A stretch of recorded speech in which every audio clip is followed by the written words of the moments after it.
Prep season is over. Speculation season is starting. Let's talk Breeders' Cup.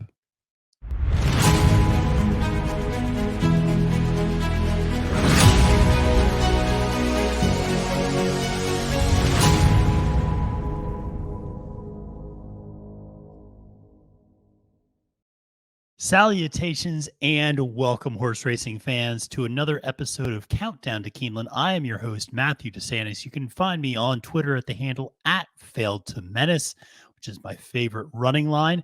Doesn't always equate to victory on the track, but always made me smile when I saw that phrase on the racing forums. We have a huge show today. As I mentioned, the prep season is just about over. There's two final preps. We're not going to discuss them today. They're both taking place overseas at Ascot this weekend. It's possible that one or two of those horses are going to end up coming over. Really depends on who's running. The biggest news from there is Modern Games on the declaration list right now. We'll see if Modern Games ends up running and coming back over here. That would be quite a trip to do that, because he's been at Woodbine, now back over there, and now will potentially come back to Keeneland. So we'll keep an eye on that. But this episode, we are mostly going to be focused on recapping an absolutely huge Breeders' Cup prep weekend in New York, in Kentucky, in California. So much to talk about, so many performances. Going to bring you up to date on all of the divisions that were impacted last weekend. But like I said, make sure you make sure you subscribe to Trust the Profits. Give us a follow. Make sure to turn on those alerts so that you can get all of our content when it comes out. We're putting out top 5 lists for all of the different divisions to get you ready. Make sure that you're knowledgeable about which horses you need to maybe dive a little bit deeper on as you get ready for the Breeders' Cup. We have a lot of content for you. Obviously, Countdown to Keeneland is going to continue every single week leading up to the Breeders' Cup. I'm also going to be coming at you every week with a Capping the Card, where I go races 1 through the end, from the beginning to the bailout, and give you my top pick and a value play as well. Really helpful for Stable Duel, really helpful for, just thinking about other horses to potentially include in pick sequences, etc. So we've gotten a lot of really positive response to that new show. We're excited about that. Thank you so much for watching. Thank you so much for watching Countdown to Keeneland as well. All the other great stuff on Trust the Profits that we got with Vinny and Colin and all the guys putting out really just stellar content day after day. So we got you covered on horse racing. So like I said, make sure to like and subscribe to Trust the Profits. And to get all of my content, easiest way to do that is just go to Twitter, type in Failed to Menace, click that follow button, follow along. Always trying to give out value plays, trying to give out advice, trying to give, share breaking news, sharing these sorts of handicapping videos, etc. So always something out there, always trying to share content, etc. But like I said, it was a huge weekend at Keeneland, at BAQ, at Santa Anita. Let's talk about those races, and let's talk about what we learned, because we learned a lot. And particularly in that juvenile division, because that was a division where there was still some uncertainty. Obviously, a lot of these horses had only run once or twice. Now we're finally starting to see the cream kind of rise to the top in some instances.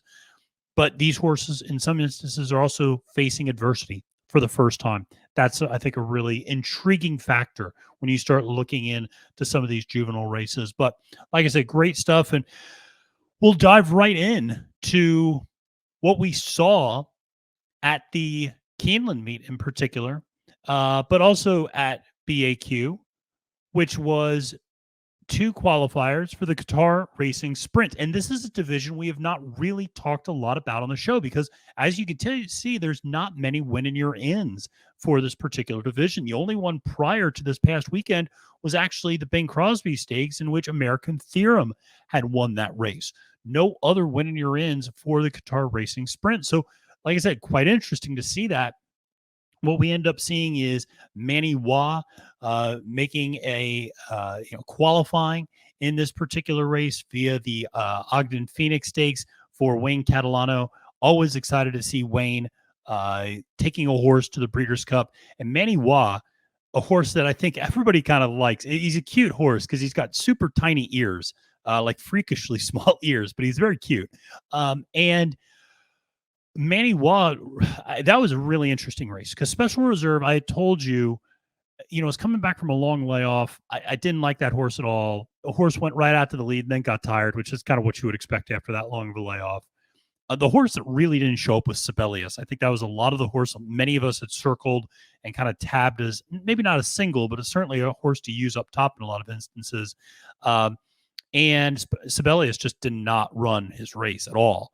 And Manny Wa came from way back and came from the back of the pack and made a rail run and ended up, kind of getting there at the wire and nudging out long range Toddy. And it was a great effort. It was a little reminiscent, I'll be honest, of last year's sprint, which Wayne Catalano won with Aloha West. If you remember that race, Aloha West came from the clouds that last furlong and just tracked everybody down and just nosed out the competition. And so Manny Wa kind of did the same thing there. So congrats to Wayne and connections on Manny Wa. Meanwhile, up in New York, the Vosburg, this was not the strongest renewal of this race. Elite Power won the Bill Mott horse and one going away. There wasn't a ton of competition in that race. Elite Power went off as a sub-even money favorite and won the way, he should. But again, that was maybe not the strongest rendition of this race. And Elite Power is a good horse. I just don't know if this is a horse that really is going to compete when we start talking about the way that the race, the sprint is going to potentially set up. Now, as I said, there's only 3 win-and-your-ins, but one of the things that I am including this week is obviously some other notable horses in this division. Jackie's Warrior, first and foremost, really had been the dominant sprinter until losing last time out to Cody's Wish, another one of the names that I included there. The interesting thing is the Qatar Racing Sprint is only 6 furlongs. Cody's Wish is probably, honestly, that horse probably wants 7 furlongs or a mile. 6 furlongs really plays more into Jackie's Warrior's hands in terms of just being that front end speed and being able to hold on to those closers. But obviously, 2 other really significant names are going to be Jack Christopher, who we assume is going to be going to the sprint. We're not 100% sure yet. The dirt mile is another possibility, but it seems like Chad Brown has resigned himself to the fact that Jack Christopher is a pure sprint horse, and he's a great sprint horse. He's another one who probably would like 7 furlongs, maybe a mile, but again, has that great stalking trip. And he's one of my favorite horses that's running out there right now. So he's another one to take into consideration. Then obviously Gunnett is a big time horse that I've just really loved to watch progress and get better. And just so impressed by Gunnett. So that's another 3-year-old that I really like in this particular spot. So those are some other notables to obviously pay attention to in the sprint division. But congrats to those qualifiers this week in Manny Wa and Elite Power. Well, let's go to the Juvenile Fillies turf. And this had only one race this past week, which was Delight, taking them gate to wire pretty much for Jonathan Thomas and winning the Jessamine Stakes. Really impressive effort from Delight, who just pulled away coming down the stretch, had more than enough. And, this was a race where I think we thought there might be some front end speed. There really wasn't. And so it ended up just playing kind of right into Delight's hands. I think one of the things to consider when you're looking at this particular field of qualifiers is who's going to be coming over from Europe, because the gap between the European horses and the North American horses, particularly for the juveniles, is significant. Taria, Meditate, who's not even on this list, but who is an outstanding horse, Commissioning, all are spectacular, really spectacular horses. And if any one of them comes over, they would be the overwhelming favorites to win this particular race. Pleasant Passage, the Shug McGahee horse who ran last week up at the Miss Griot, also a very good horse. Blue Rose Sen has already said it's unlikely that she's coming over. But Delight, obviously a really big win for the Jessamine Stakes. We'll see how she's able to kind of follow that up. I think one of the recurring storylines that I think we'll hear across all of these divisions when we start looking ahead to the Breeders' Cup is how the pace plays out. Last year, it felt like there were some very obvious singles. It felt like there were some very obvious heavy favorites. And then pace got the best of a lot of them. And I think that's the same thing this year, that already people are talking about, well, there's 4 or 5 singles maybe that people feel confident making in the Breeders' Cup. I don't know about that. I don't necessarily feel that way, but I've seen that talked about on social media. Pace is the great equalizer in all of this. And so when you see some of these horses winning with front end trips, especially when you see a lot of them in the same division, well, that's a problem, because not everybody can have a front end trip. Not everybody can be on the lead. Not everybody can sit second or third. That's kind of what we ended up seeing with the Kentucky Derby this year. We had a lot of horses in that Derby who all wanted to be right on the lead. Now, we don't necessarily have a summer as tomorrow every year to kind of make sure that they're going blistering fractions, but when everybody wants to be up front, it forces a little bit more pace. That opens things up to those horses sitting mid-pack and a little further back. So whenever we're looking at any of these divisions, always looking at those horses who can sit a little bit, make their own trips. That's such an important feature, particularly for younger horses who are facing larger fields in some cases for the first time. That's certainly why I like a horse like Taria, who's faced 18 horse fields before. She's not going to be intimidated by a larger field. So if she comes over, she's one that I absolutely have circled. Really hope to see some of these horses here. And we're going to always update you every week on Countdown to Keeneland as we find out more regarding who's coming over and who's not. So the NetJets Juvenile Fillies, this was another one. We actually had 2 qualifiers this week. We only, 3 qualifications overall, and they only started last week with the Frisette. But we had Wagon Wheel barely hang on for Mark Cassian when the Darley Alcibiades, a little bit of a kind of, again, a front-running trip, and had a lot of horses charging at her late, was able to hang on. So congrats. It was a great ride and a great run for Wagon Wheel. But certainly looking ahead, you would have to think that's a trip that she may not be able to replicate. And looking at some of those horses that came right behind her, I think would be very telling. Chop Chop and Raging Sea, as I mentioned here as the other notables, are 2 that I really have an eye on. Chop Chop was a horse I absolutely loved in the Darley Alcibiades. 12-1 on the morning line. I got bet down significantly, but this is a Brad Cox horse that was trying dirt for the first time and just came closing like a freight train at the end.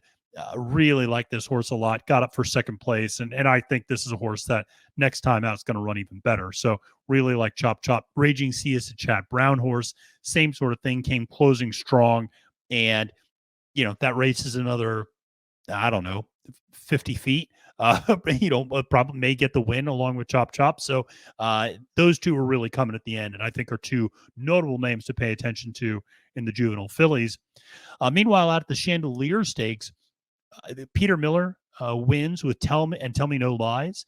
And Tell Me No Lies is kind of similar to Wagon Wheel. It was a horse that looked like she kind of had the race put away at one point, and then suddenly Uncontrollable, who was a Michael McCarthy horse, who it was 24-1 on the morning line. It's kind of a long shot, really came closing and ran what I thought was a really impressive race. That's a horse that just, I like that horse. I've seen that horse run a few times now.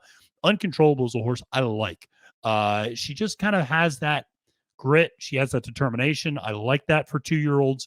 I like 2-year-olds that battle back, that face adversity, that show that they can stay in a race, that make their own trip, etc. So really thought Uncontrollable ran a nice race in second, but congrats to Tell Me No Lies, who was able to put that field away. And one of the other notable names that I included here was Justique. The reason I included Justique was just a lot of people talked about her, and she ran in the Chandelier Stakes, finished a little further back. She was a horse, she's a Justify of filly, and people were up in arms over the Beyer speed figure that she was given after her first race. Visually, it was a very impressive race. When you looked at the times, it maybe wasn't quite as impressive as your eyes led you to believe. The Beyer speed figure came back very slow. People thought, oh, this can't be right. This has to be wrong. It was maybe not quite as egregious as the Equibase number for Flightline, which that's a whole nother discussion we can have another time. But Justique, hadn't been seen in a couple of months, comes back and really doesn't fire. Now, maybe she needed another one off the layoff. That's possible. I mean, you'd like to see a filly be able, a juvenile filly to be able to kind of pop back pretty quickly. But she backed up, I think, a 72 Beyers with a 61. So she wasn't setting the world on fire by any stretch. And so it kind of makes me think maybe that 72 was not was not that far off of what she really ran in her maiden debut. Like I said, I include her here because she's a name that people kind of gravitate to. She certainly has the pedigree. Maybe she just needed one off the bench. Maybe next time out will be better. We'll see if they end up sending her to the juvenile Fillies. This is a little bit of a weaker division. I'll be honest. And it's disappointing because the Distaff division has been, I think, one of the strongest in horse racing over the last couple of years. But this juvenile Fillies crop, it just doesn't overwhelm you. But, last year at this time, we weren't talking about Secret Oath. We weren't talking about Kathleen O. We weren't talking about Nest. So, this is a group that, there's going to be new horses that come on and really continue to impress. So we will see how this division progresses. But congrats to Wagon Wheel and Tell Me No Lies. Chocolate Gelato feels like a strong morning line favorite already for the juvenile Fillies. So we'll see if that continues to play out. But Chocolate Gelato probably is the class of this field, but I really do like Chop Chop and Raging Sea quite a bit underneath. So we also had a qualifier for the Filly and Mare Sprint, and this goes to Slammed, and this is Todd Fincher getting 2 straight horses into different sprints. Got Senior Buscador in last week into a Breeders' Cup race, and now gets Slammed in this week. And so congrats to Todd Fincher, who is kind of a trainer in the Southwest in California. And congrats to Slammed, because Slammed is a horse who has been doubted kind of every race. This is a horse that was coming out of Zia Park and Sunland Park, coming out of that Arizona, West Texas, Southwest territory, and then came into Del Mar and got no respect and ran them off their feet, came back in a big-time stakes race and just lost out to Edgeway, who you see I have here as another notable in this particular division. And then comes east and certainly was the favorite in the Thoroughbred Club of America. But I think there were some legitimate questions about, that felt like a very wide open race, a very wide open field. And she just took it to everybody. She broke beautifully and just wired the field and just pulled away. And so all the best to Fincher and the connections. So excited to see this little bit of an underdog story, and certainly a horse that was running on secondary, and in some cases even tertiary, when you talk about Zia Park, tertiary tracks. So, very excited for her. Love to see new names get into the sport. Love to see new names get into these big time races. Todd Fincher's been around for a long time, but great to see him with the Breeders' Cup horse, and let alone that, 2 Breeders' Cup horses with Senior Buscador. So, he shipped them east, and he's already got him at Keeneland. They clearly like the surface, both of them. And so Slammed really just so impressive in that race. That was a very special race. Now you see Goodnight Olive, CC also qualifying via the Ballerina and Princess Rooney. Other notables I have here, Obligatory. This is a horse I really like a lot. Obligatory had a rough trip at that Ballerina, was just getting body checked around the turn. And that was a bad trip that Obligatory had. And it wasn't anybody's fault. It wasn't the jockey's fault necessarily, anything like that. Just, that was a rough trip. But Obligatory is a very, very good horse. Edgeway's another horse I mentioned, Special Reserve. Caramel Swirl.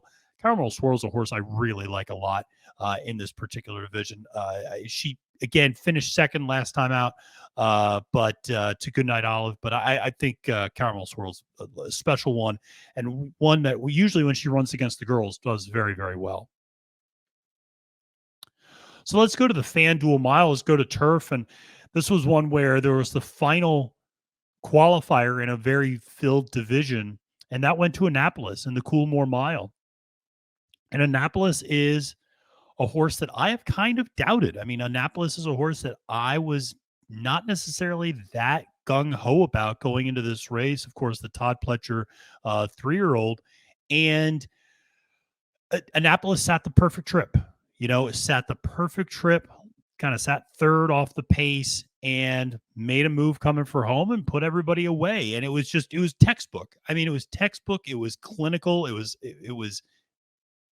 a perfect trip and a perfect ride. There's some other horses that came running late. Obviously, a horse like Ivar comes running late in this particular instance. A horse like Set Piece comes running late to get a piece as well. Santon, who was the morning line and post-time favorite, really did not run well. That's a horse I love, but I just don't think the mile is the perfect distance for Santon. I think Santon wants 9 furlongs, not 8, just not quite a miler. Milers are very unique. They're very distinct. Horses that run a mile, unlike almost any other division, if you move them off of that distance, things really change. And this is true on dirt and turf. If you take a horse, particularly on dirt, but it's also true on turf, if you take a horse and move him to 7 furlongs, that's traditionally runs in a mile, not going to run as well. Move them up to a mile and an eighth, not going to run as well. You look at sprint horses, they can run 5.5, 6, 6.5, 7, sometimes even a mile. There's some fluctuation with sprint horses. Now, those horses that are running 5 furlongs, sometimes they can go to 6, but a lot of times they're more kind of ultra sprint horses. You get a horse like Jackie's Warrior. Jackie's Warrior can run 5.5, 6, 6.5, 7. You can run. There's a little bit of wiggle room there. You get horses that are running routes. They can go from a mile and a 16th to a mile and a quarter. Some might even be able to go a little longer than that. Their point is there's some wiggle room. You get mile horses. Man, you move them to a mile and a 16th, they don't win. You move them to 7.5 furlongs in some instances, they don't win. They like that exact distance of a mile. So Santon's a horse I just always thought wanted a little bit more distance, not too much distance. He seems very particular about kind of mile and an eighth, mile and a 16th, maybe a mile and 3/8. That's kind of where he is. I think mile and a quarter, I should say, or mile and 3/16 is kind of where he is. That's kind of, I think, his zone. But he just did not run well, did not break well. This was a little bit of a weird race in the Coolmore Mile. Smooth like straight scratched. Some like it Hot Brown for some reason didn't go to the lead. Classic Causeway for some reason didn't go to the lead. So there was not this really brisk pace up front. It allowed for Annapolis to sit very close to the lead and not be speed compromised. Allowed for Annapolis to, like I said, have the perfect trip. I think Ivar and Set Piece, you have to think, ran excellent races because they really closed into a modest pace and they came closing late. So, and that's what they do. So Ivar is a horse. I really like Ivar. I think Ivar in the mile might just be a very nice bet to see. Obviously, you see a lot of lines through to some horses. The big name, obviously, Baid will not be coming over, and Spiral unlikely to be coming over. Modern Games, we're going to have to keep an eye on. If Modern Games comes over, that's the favorite. Full stop, end of sentence. If Inspiral comes over, that would be freaking amazing, but I don't think Inspiral's coming over. But Modern Games, especially if Modern Games does not run at Ascot this week and comes to Keeneland instead, then I think the Charlie Appleby horse has to be considered the post-time favorite for the FanDuel Mile. So then let's go to, we talked about the juvenile fillies. Let's talk about the juvenile boys. And we had, again, 2 qualifications this week, one in Keeneland, the other in Santa Anita. And let's start with the Claiborne Breeders' Futurity, won by Forte, who proved that last race in the slop on a sealed track was not a fluke. You always have to wonder about that. How much is a horse a product of a sealed track, sloppy conditions? How do they benefit from it? Do they regress? How do they move forward? Particularly a young horse when you don't have a lot of running lines. It's one thing if a horse has 10 or 15 races under their belt and you can kind of see, okay, this horse runs well in the slop, but also runs well on dry surfaces. No big deal. When you're looking at young horses who are already going to be progressing, hopefully, from race 1 to race 2 to race 3, and you see a really big jump and there's a sealed track, it makes you go, well, wait a second, is that a product of the sealed track or is this just how good this horse is? Well, Forte backed up his 92 Beyer speed figure with another 92 Beyer speed figure in the Claiborne Breeders' Futurity and had just a classic stretch run against Longines. And I have to say, I have down here Longines as one of the other notables in this division. Longines, which was the second time out Brad Cox horse, that was my top pick, full disclosure. Longines was a horse I thought was just spectacular. I mean, in defeat, I thought Longines just looked the part. And if you watch that stretch run, Longines did not give in 1 inch on Forte. And Longines was the one who was setting a very contested, fast, early pace at a Keeneland track that, usually does not favor that early speed.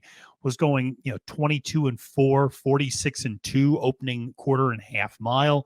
Was setting a blazing pace, with a lot of traffic around him. So he was not just out on a comfortable lead in that regard. He was contested the whole way around. And yet when Forte came up to engage him, he dug in, he didn't give in. Those two really pulled away from everybody else. I thought just so impressive. So Longines, definitely a horse I like a lot there. Then we went out west in the American Pharoah Stakes, and this was the Bob Baffert Superfecta. That's right. It was Cave Rock 1, National Treasure 2, Hijazi 3, and Gandolfini 4. Now, I have one of his other horses having a meltdown. We'll see if he ends up running this horse in the juvenile. I don't know if this horse might be more of a sprint horse moving forward, but never know what Bob's trying to do in terms of how he wants to put his horses in this particular race. But he's got a lot that he can do that with. But Cave Rock, let's not bury the lead. Cave Rock ran a 104 Buyers speed figure. This is the second 100-plus Buyers figure in 3 career races. His one in which he did not run a 100. He ran a 98 and still won by 5 lengths. This is a very, very good horse. Now, here's the thing about Cave Rock. He's a son of Arrogate, so you have to like that from a pedigree standpoint. But if you look underneath, a lot of these Baffert horses, they're dams, they're pure sprinters. That's the case with Cave Rock. His dam is a pure sprinter. His victory at the American Pharoah Stakes was the first dirt route win his dam has ever produced. Hijazi, who finished 3rd, who everybody was very excited about. Hijazi, again, has a Bernardini up top. Again, classic influence there, but underneath is a sprinter who has never produced a dirt route winner. So some of the Baffert horses, I feel like they might be more distance compromised next year when we start stretching out to a mile and an eighth, a mile and a quarter. For a mile and a 16th, they're probably okay. That's why I actually really like National Treasure, who's the second horse that I have down here under other notables. National Treasure has a Curlin pedigree up top. You have to like that. But then underneath, the dam produces 25% dirt route winners. That's fantastic. So that's a horse I feel like has the ability to run well late, has the ability to stretch out a little bit more. Verifying another horse I have here, another Brad Cox runner. These juvenile fields, a lot of times it does come from the big trainers, because this is where a lot of times the most precocious horses, the big sales, the big time trainers get these horses. So when you're looking at who do you think is going to be contenders in the juvenile stakes for the Breeders' Cup, you look at Todd Pletcher's barn, you look at Bob Baffert's barn, you look at Brad Cox's barn. That's really where the big names are going to come out of for these juveniles. Longines and Verifying out of Brad Cox's barn. Bob Baffert having just a slew of 2-year-olds. I mean, he's got an embarrassment of riches right now out in California. We'll see how they ship east. That's always the question mark. How do they ship east? Santa Anita is a very speed-favoring track. Come to Keeneland, plays a little bit more fair. And should be pointed out, Cave Rock got right out on the lead. And guess who just happened to sit 2nd, 3rd, and 4th? Oh, that's right. That was the other Bob Baffert horses of National Treasure, Hijazi, and Gandolfini. So in many ways, Cave Rock was escorted around the track by his stablemates. Now, I'm not saying they weren't trying to win, but nobody was pressuring Cave Rock the way that other horses were pressuring Longines in the futurity. So a lot to go on there. This is an exciting division. I feel like this is a really loaded division this year in the juvenile. And more importantly, unlike last year's juvenile, which came back historically weak, with Corniche already retiring, Command Performance taking forever to break his maiden. A lot of those horses, I think I looked the other day, combined out of the entire field of last year's juvenile, I think there were only 4 total wins since that race. And 2 of them have come by Command Performance in the last couple of months when he finally broke his maiden and won an allowance at Monmouth. But it's been a very weak field. I feel like this group of 2-year-olds has a little bit more staying power. Just feels like there's a little bit more class here. Feels like some of these horses are bred for the Triple Crown. You're going to see these horses as 3-year-olds as well. So one of the other qualifiers this week was the Rodeo Drive, and going to Vegas qualified in this division, which is another exciting one, I think. But going to Vegas, very good horse, trained by Phil D'Amato.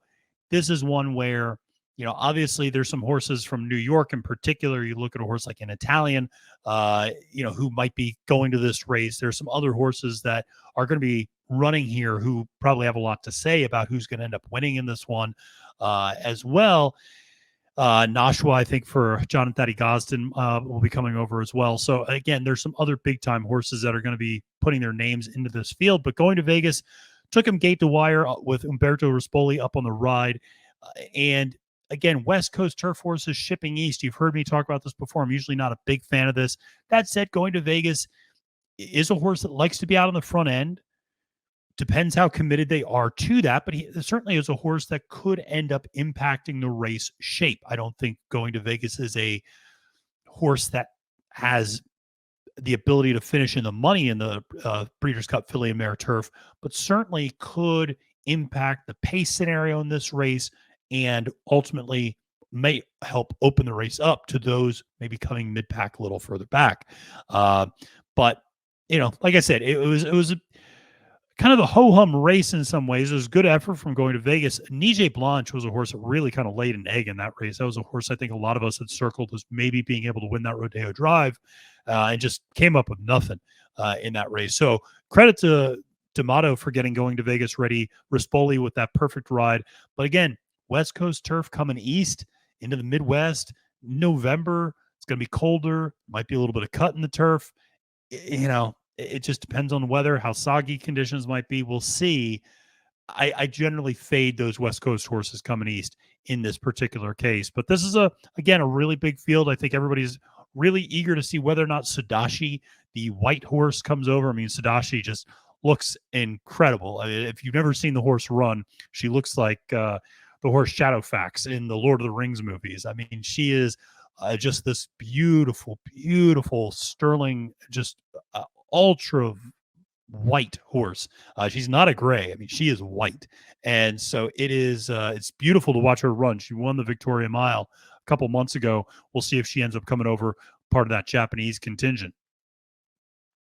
So then let's talk about one of the more bizarre divisions, which is the juvenile turf sprint. The juvenile turf sprint, I say, is bizarre because a lot of these horses are ultimately dirt horses, but maybe they don't think they're good enough for the juvenile. Maybe they're distance compromised. And so they throw themselves into the juvenile turf sprint just to try to get a win in the Breeders' Cup. And you certainly saw that last week with Speedboat Beach, which is a Bob Baffert horse. That's probably going to be a great dirt sprinter for Baffert, but there's no juvenile sprint race. The only juvenile sprint race is on turf. So Bob ran Speedboat Beach in the Speakeasy Stakes on turf, picked up a win, qualified.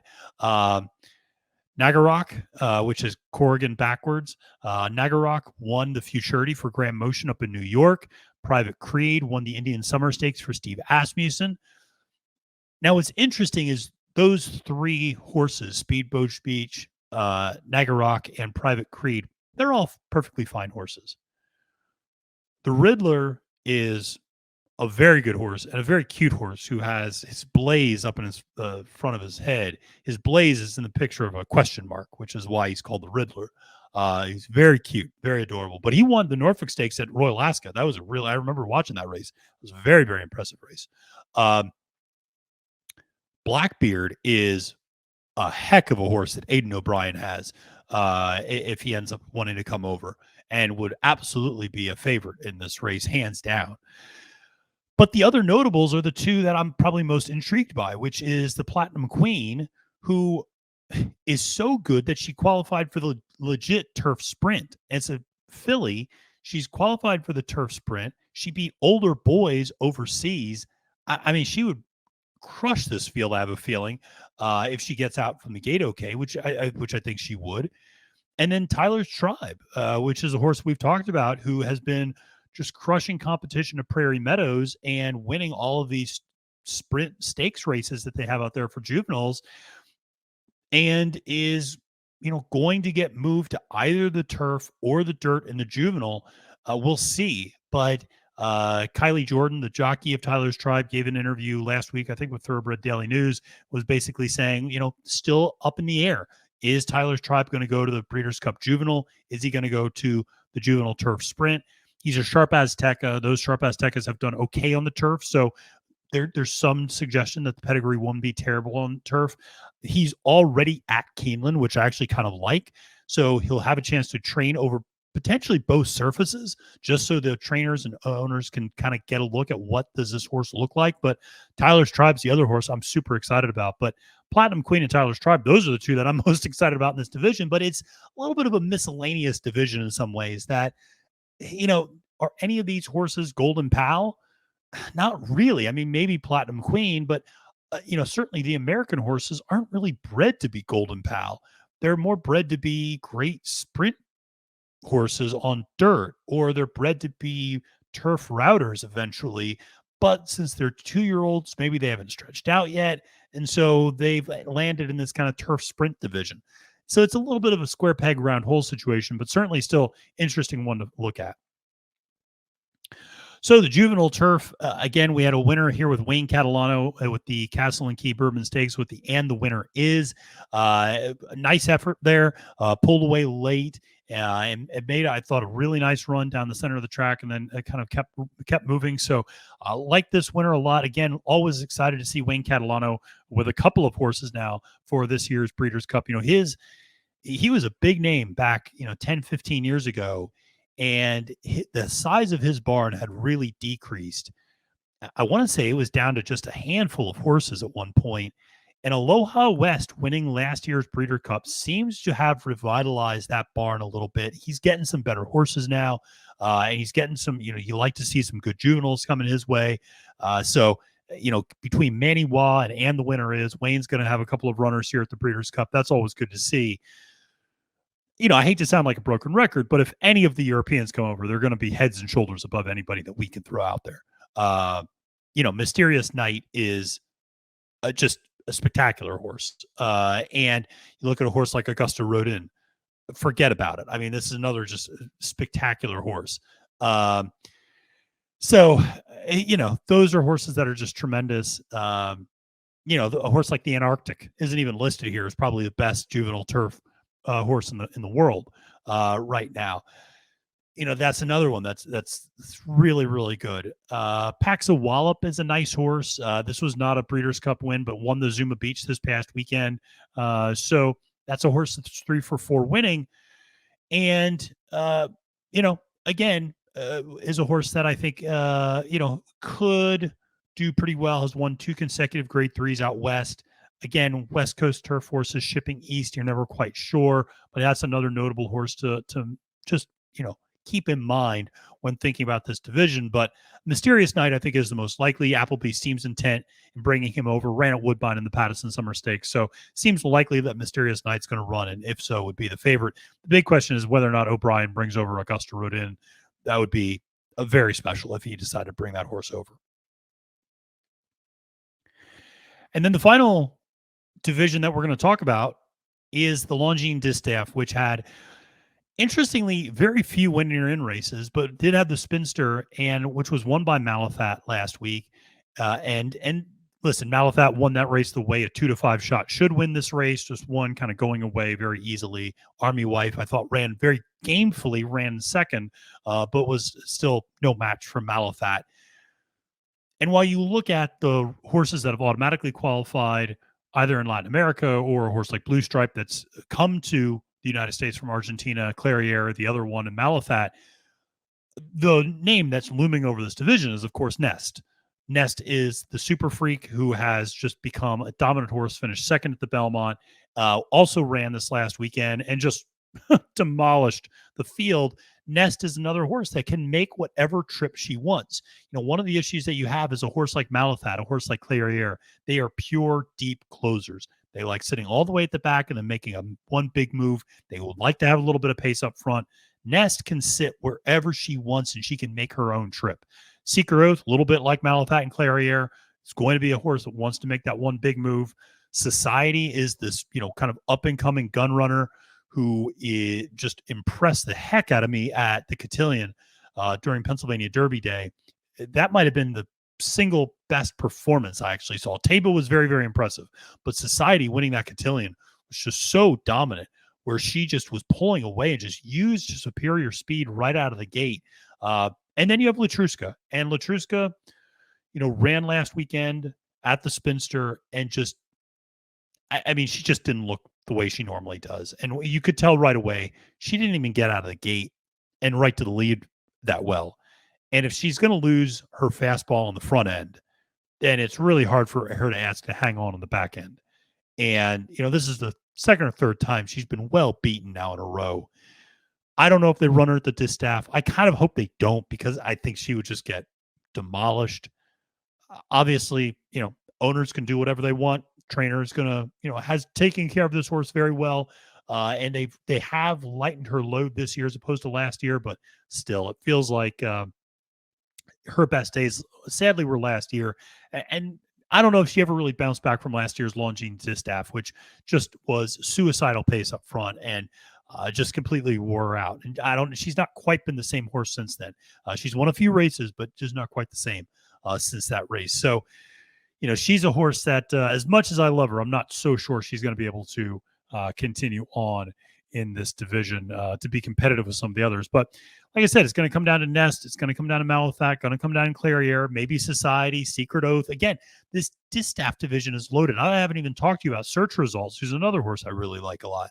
So there's a lot of good horses. A horse, like I said, Army Wife really showed herself well, I thought, of that Spinster at a big odds and ran very, very well. So a lot of good horses in this Distaff division. That's going to be an exciting one to talk about. So listen, that was a recap from last week at the Breeders' Cup for the prep races. As I mentioned, there's 2 races this week taking place over at Ascot. We'll update you on those next week. But you're probably wondering, well, now that all the Breeders' Cup prep races are done, what does Countdown to Keeneland look like? Well, what we're going to do is every single week, we're going to dive deep on one particular division, 1 or 2 particular divisions, and we're going to kind of have you covered all the way leading up to the Breeders' Cup. We're also going to have on some guests who are going to share their thoughts. We're going to bring on some international guests. We're going to talk to you about those European horses. So I think it is, really going to be a lot of fun to talk about all these different horses that are coming over, getting some experts to come in, getting people from different parts of the country who've been following some of the West Coast horses. One of my good friends, Gina Bicola, out on the West Coast, knows that circuit so well.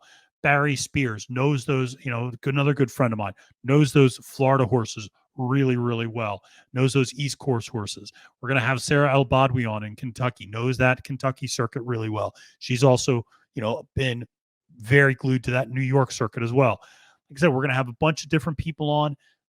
Always excited to, learn more from others, but make sure to continue to follow, like, subscribe to Trust the Profits. Make sure to follow me on Twitter at the handle @FailToMenace to get the latest on the Breeders' Cup news. And remember, we're going to keep coming back every week with Capping the Card. We're going to have top 5s. We got so much content for you coming up for the Breeders' Cup. If you're busy, you just, you need to get caught up on a couple of things. You need to get up to speed on the Breeders' Cup. We got you covered. So until next time, friends, remember, it's now post time.